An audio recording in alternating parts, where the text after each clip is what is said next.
Você conhece a história de 3 homens escolhidos por Deus? Abraão, Isaque e Jacó. Os patriarcas. Mas há um detalhe que a maioria das pessoas nunca mencionam. Todos eles foram mentirosos. E não foram pequeninhas mentiras, não. Foram enganos que mudaram histórias inteiras. Quer saber por quê? Continue assistindo. Antes de descobrirmos os segredos escondidos, precisamos entender quem eram esses homens. Abraão é considerado o pai da fé, aquele que deixou tudo para seguir Deus. Isaque era o filho da promessa, aquele que deveria receber as bênçãos divinas. E Jacó, ele era o enganador profissional. Mas aqui está a coisa fascinante. Apesar de suas falhas humanas, Deus os manteve em seu plano. Por quê? Porque a história deles não é sobre perfeição. É sobre redenção. É sobre pessoas reais, que enfrentaram fraquezas reais, assim como você e eu enfrentamos todos os dias. A Bíblia não nos apresenta super-heróis. Ela nos apresenta pessoas como nós, com medos, inseguranças e tentações. E é exatamente isso que torna essas histórias tão relevantes e poderosas para nossas vidas. Vamos começar com Abraão. Você sabe aquele patriarca todo-poderoso que construiu impérios? Pois bem, ele mentiu. Não uma, mas 2 vezes. Isso mesmo, o homem de fé absoluta, aquele que Deus escolheu para ser o pai de muitas nações, foi desonesto. A primeira mentira aconteceu em Gênesis 12. Abraão e sua esposa, Sara, estavam viajando pelo Egito. Era uma época de fome na terra, e Abraão viu uma oportunidade de conseguir comida e segurança descendo para o Egito. Mas havia um problema. Sara era lindíssima, extremamente bonita mesmo com sua idade avançada. E Abraão ficou com medo. Ele pensou: se o faraó vir que ela é minha esposa, ele pode querer ficar com ela e me matar para ter acesso a ela. Qual foi sua solução? Mentira pura. Ele disse que Sara era sua irmã, não sua esposa. Simples assim. Uma mentira para salvar sua pele. Mas por quê ele fez isso? Aqui está a psicologia por trás. Abraão estava com medo mortal. Ele estava aterrorizado pela vida dele. Seu raciocínio foi: se o faraó souber que ela é minha esposa, ele me mata para ficar com ela. Mas se for minha irmã, talvez ele me poupe. Talvez ele nos trate bem como família. A mentira funcionou por pouco tempo. O faraó viu Sara e a achou tão linda que a levou para seu palácio. Abraão recebeu presentes, ovelhas, bois, servos e jumentos. Ele ficou rico, mas Deus não aceitou isso. Deus enviou pragas e doenças sobre o faraó e sua família. O faraó finalmente descobriu a verdade e chamou Abraão. Ele estava furioso. Por que você fez isso comigo? Por que você disse que ela era sua irmã quando era sua esposa? Aqui está sua esposa. Leve-a e saia daqui. Abraão foi expulso do Egito. Sua mentira foi descoberta publicamente e ele perdeu a credibilidade diante de um dos homens mais poderosos da época. Mas espere, isso não foi tudo, porque essa história se repetiu novamente. Em Gênesis 20, Abraão fez exatamente a mesma coisa com Abimeleque, rei de Gerar. Sim, ele não aprendeu com a primeira experiência. Dessa vez, porém, Deus apareceu em um sonho para Abimeleque, avisando sobre a verdade. Deus disse ao rei que Sara era a esposa de Abraão e que ele deveria devolver ela. Abraão confessou sua mentira novamente, dessa vez com desculpas fracas. O que isso nos ensina? Até os homens com maior fé enfrentam momentos de fraqueza quando o medo toma conta de seus corações. Abraão tinha fé suficiente para sair de sua terra e seguir Deus para um lugar desconhecido. Tinha fé suficiente para acreditar que teria um filho, mesmo sendo idoso. Agora vamos para Isaque. Você pensaria que ele aprenderia com os erros de seu pai? Certo, errado, porque a história se repetiu de novo. Dessa vez com ele no papel principal. Em Gênesis 26, Isaque fez exatamente o mesmo que seu pai Abraão. Sim, ele mentiu sobre Rebeca ser sua irmã para Abimeleque. O mesmo rei, o mesmo engano, o medo da morte, a preocupação com a segurança, a desconfiança em Deus. As histórias se repetem porque os mesmos padrões de comportamento humano se repetem. Quando temos medo, tendemos a fazer as mesmas escolhas erradas que nossos pais fizeram. Mas há outro engano muito mais fascinante envolvendo Isaque: a bênção roubada. Este é um dos enganos mais elaborados e desonestos da Bíblia. Veja bem, Isaque era um homem idoso e seus olhos estavam fracos, quase cegos.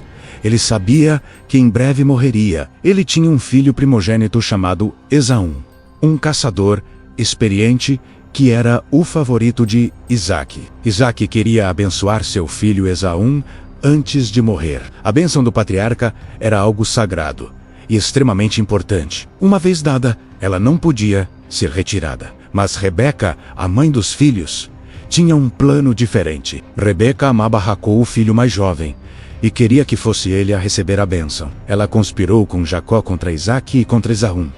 Ela disse a Jacó: olha, ouvi seu pai dizer a seu irmão Esaú: mate uma caça para mim e prepare uma comida saborosa para que eu coma, e então te abençoe na presença do Senhor antes de eu morrer.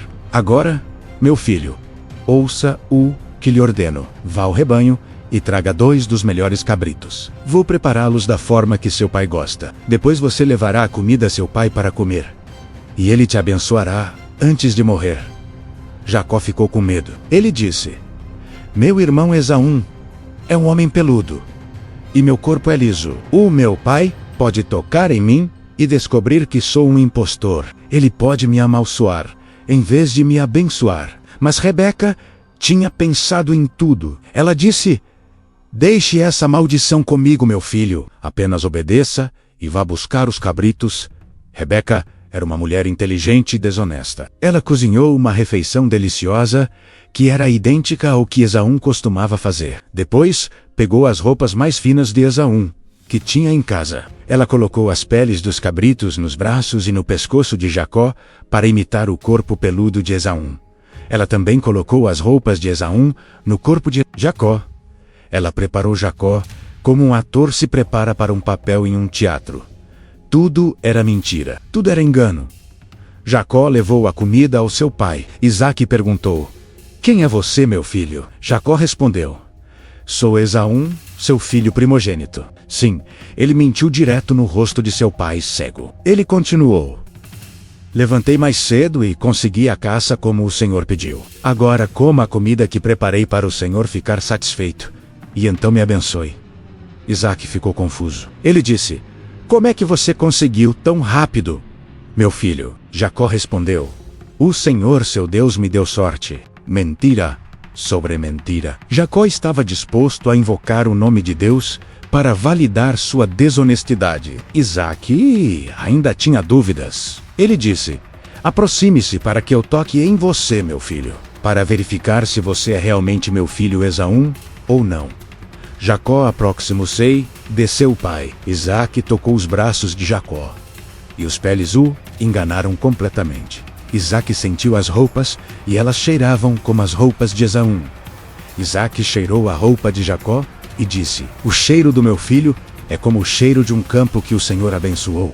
Isaque pediu para Jacó trazer comida e vinho. Jacó serviu, e Isaque comeu e bebeu. Depois que comeu, Isaque pediu a Jacó que chegasse mais perto e o beijasse. Jacó beijou seu pai. E então veio a bênção: que o aroma da terra seja sobre você, meu filho. Deus lhe dê fartura de trigo e vinho novo. Que os povos te sirvam e as nações se inclinem perante você. Você será senhor de seus irmãos, e que os filhos de sua mãe se inclinem perante você. Maldito seja o que te amaldiçoar, e abençoado seja o que te abençoar. A bênção foi completa. Jacó havia roubado a bênção de Esaú através de mentiras e engano. A ironia: Isaque também era vítima de engano. O patriarca que mentira para outros sobre sua própria esposa foi enganado pela sua própria família. O que você planta, você colhe. As consequências chegam. Esaú chegou em casa momentos depois, trazendo a caça que havia caçado. Ele preparou a comida para seu pai e disse: levanta, meu pai, e come a caça que teu filho preparou, para que você me abençoe. Isaque perguntou: quem é você? Esaú respondeu: sou Esaú, seu filho primogênito. A realidade caiu como um raio sobre Isaque.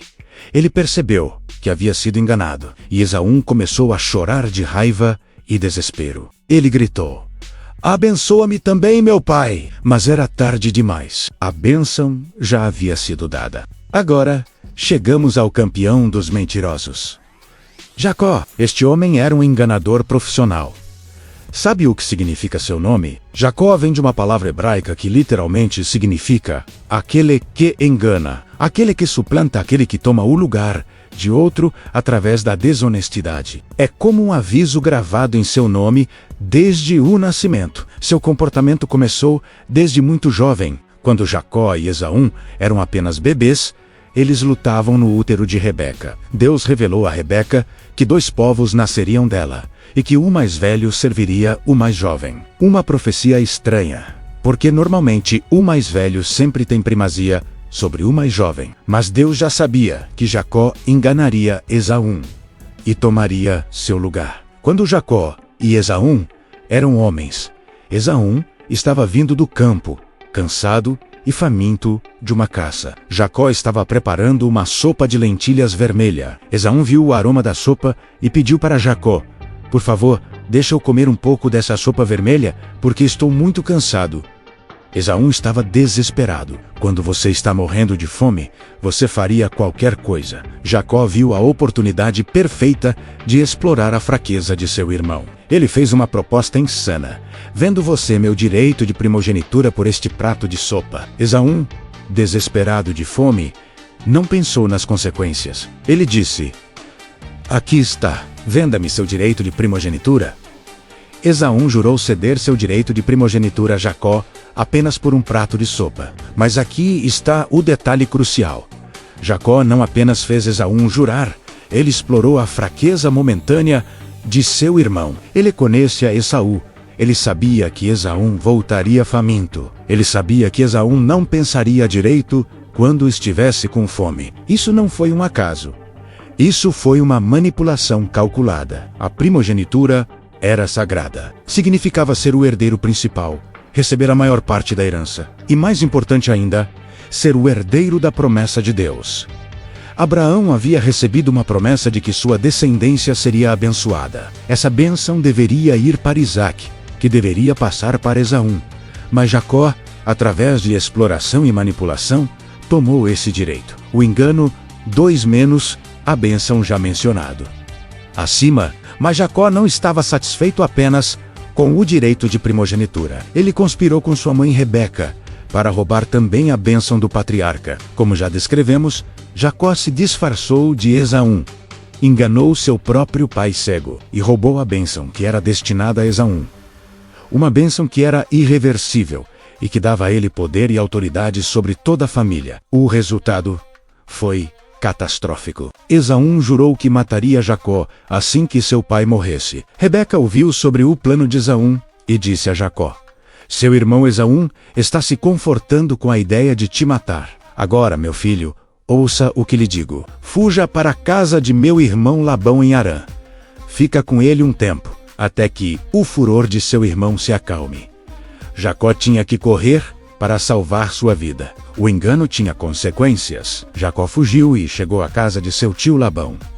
Labão tinha 2 filhas: Lia, a filha mais velha, e Raquel, a filha mais jovem. Raquel era bonita, muito bonita de fato.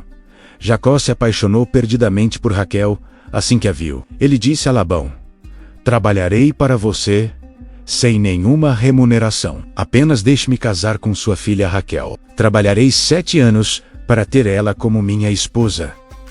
Labão concordou. Raquel trabalhou 7 anos inteiros para Labão para ter Raquel como esposa. 7 anos, isso mostra como Jacó era obsessivo e manipulador. Ele estava disposto a escravizar a si mesmo por uma mulher, mas ele também tinha planos. Ele esperava que após casar com Raquel, receberia a bênção de Labão e se tornaria seu herdeiro. Na noite do casamento, após a celebração, Jacó foi para o quarto esperando encontrar Raquel. Mas quando amanheceu, Jacó descobriu que havia alguém diferente em sua cama. Ele ficou chocado, furioso, confuso. A mulher em sua cama era Lia, a filha mais velha e menos bonita. Jacó havia sido enganado. Quando amanheceu completamente, Jacó correu para Labão, furioso. Ele gritou: "Por que você fez isso comigo? Eu não contratei você para trabalhar para Raquel? Por que você me enganou?" Labão respondeu calmamente: "Na nossa tradição, não é permitido casar a filha mais jovem antes da filha mais velha. Termine a semana de celebração com Lia. E depois, você poderá casar com Raquel também. Mas você terá que trabalhar mais 7 anos por ela." A ironia poética é perfeita. Jacó, o enganador, finalmente foi enganado por alguém tão esperto quanto ele. Labão era como um espelho que refletia os pecados de Jacó. O que você faz para os outros, eventualmente, alguém fará para você. Jacó estava colhendo o que havia plantado.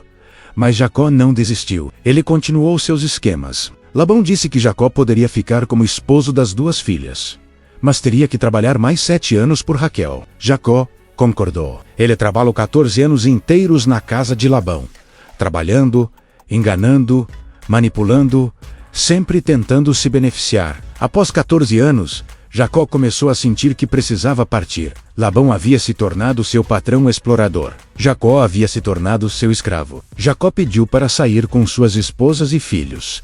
Labão o reteve e ofereceu um salário. Jacó fez um acordo.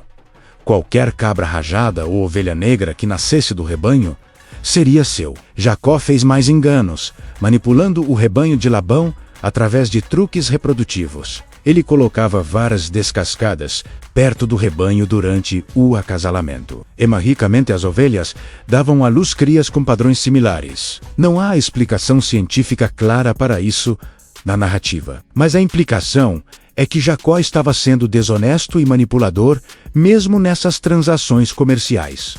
Você nota um padrão interessante? Cada engano teve consequências imediatas e graves. Para Abraão, ele perdeu sua esposa temporariamente quando ela foi levada ao palácio do faraó. Ele enfrentou o constrangimento público quando o faraó descobriu sua mentira. Ele foi expulso do Egito com as mãos vazias. Apesar de ter recebido presentes inicialmente, sua reputação foi danificada. Para Isaque, ele foi enganado por sua própria família. Ele não podia revogar a bênção que havia dado. Ele teve que lidar com a raiva e o sofrimento de Esaú. Seu lar foi dividido por conflito e ódio. Para Jacó, ele precisou fugir para salvar sua vida. Seu próprio irmão o queria morto. Ele trabalhou 14 anos de escravidão na casa de Labão, sob o chicote de um patrão explorador. Ele foi enganado da mesma forma que enganou Esaú. Seu nome se tornou sinônimo de enganador. Mas aqui está a beleza da narrativa bíblica. Não é o fim da história. Deus não abandonou nenhum deles por causa de suas mentiras. Em vez disso, Deus os transformou. Para Abraão, Deus confirmou a promessa. Apesar de suas mentiras e fracassos, Abraão se tornou o pai de uma nação inteira. Sua descendência é tão numerosa quanto as estrelas do céu. Todos os israelitas são seus filhos. Deus honrou a promessa, apesar do fracasso humano. Para Isaque, suas 2 famílias finalmente se reconciliaram. Esaú e Jacó tiveram um encontro onde Esaú perdoou Jacó. A bênção de Isaque, embora roubada de forma desonesta, provou ser verdadeira. Jacó realmente se tornou líder da família. Os filhos de sua mãe se inclinaram diante dele. Para Jacó, Deus teve o encontro mais dramático. Uma noite, quando Jacó estava voltando com sua família para a terra de Canaã, ele teve um encontro face com Deus. Ele estava sozinho à noite, e um homem apareceu e começou a lutar com ele. Até o amanhecer, Jacó lutou com um homem, que era na verdade o próprio Deus em forma humana. Jacó recusava soltar o homem até que ele o abençoasse. Durante a luta, Jacó foi ferido na coxa, mas ele não desistiu. Deus disse a Jacó: "Você lutou com Deus e com homens, e venceu." E Deus mudou o nome de Jacó. Ele deixou de ser Jacó, o enganador, e passou a ser Israel, aquele que luta com Deus. Israel, um novo nome, uma nova identidade. Não mais um enganador, mas um guerreiro espiritual que luta pela fé e pela verdade. E Jacó, agora Israel, se tornou o patriarca, cuja descendência criou as 12 tribos de Israel. Toda a nação de Israel veio de Jacó, o homem que era um enganador profissional. se tornou o ancestral espiritual de uma nação inteira. Seus descendentes receberam a lei de Deus, os profetas de Deus, e eventualmente, o próprio Messias nasceu de sua linhagem. A mensagem é clara. Sua falha não define seu futuro. Sua capacidade de se redimir e crescer é o que realmente importa. Deus não escolheu esses homens porque eram perfeitos. Ele os escolheu porque eram capazes de crescer, aprender, mudar e se redimir. Então, o que isso tudo significa para a sua vida? Por que deveríamos nos preocupar com as mentiras de 3 patriarcas bíblicos que viveram milhares de anos atrás? Porque essas histórias são sobre você. Elas são sobre a natureza humana que não muda. Elas são sobre você e eu. Não é desculpa para a desonestidade. Abraão mentiu por medo. Ele estava com medo de perder a vida. Quando o medo domina nossas mentes, tendemos a tomar decisões ruins. Tentamos controlar a situação através da desonestidade. Mas quantas vezes você faz algo errado por medo? Quantas vezes você mente para proteger a si mesmo? Quantas vezes você escolhe a desonestidade porque tem medo das consequências da verdade? A fé genuína requer coragem, requer a disposição de ser honesto, mesmo quando é assustador. Requer confiar que Deus ou o universo ou a vida cuidará de você, mesmo que você seja honesto. Abraão aprendeu que sua desonestidade trouxe mais problemas do que teria se ele simplesmente confiasse em Deus desde o início. Sempre é descoberto eventualmente. Todas as mentiras foram reveladas. Abraão foi descoberto. Jacó foi descoberto quando Esaú chegou. Isaac foi descoberto quando percebeu quem realmente havia comido sua comida. A Bíblia nos diz: certa ou errada, a verdade será revelada. Você acredita que pode esconder um engano para sempre? Não dá certo assim. No mundo moderno, podemos pensar que podemos esconder a desonestidade com facilidade, mas a verdade tem uma maneira de emergir. Alguém sempre descobre. Uma testemunha aparece, uma gravação surge, uma prova inesperada vem à tona. E quando a verdade é revelada, as consequências são piores do que teriam sido se você tivesse apenas confessado desde o início. Você não está sozinho em sua imperfeição. Se os maiores patriarcas falharam, se os homens mais próximos de Deus, os homens que receberam promessas divinas diretas, os homens que foram escolhidos para serem os ancestrais de uma nação, se todos eles mentiram, então isso significa que imperfeição é parte da condição humana. A questão não é se você vai falhar. Você vai falhar. A questão é, como você vai responder quando falhar? Você pode se envergonhar e se culpar? Claro, isso é natural, mas você também pode aprender, crescer, mudar sua abordagem e se redimir. Você não é o único que mente. Você não é o único que tem medo. Você não é o único que explora os outros para ganho pessoal. Isso é humano. Mas você também pode ser como Abraão, Isaac e Jacó, alguém que falha, mas continua lutando pela redenção. Mesmo após mentir múltiplas vezes, Deus continuou a trabalhar através desses homens. Deus não os puniu destruindo suas vidas. Deus os disciplinou, mas continuou a cumprir suas promessas através deles. Sua história não termina em seu pior momento. Há sempre espaço para mudança, crescimento e redenção. Você mentiu? Enganou.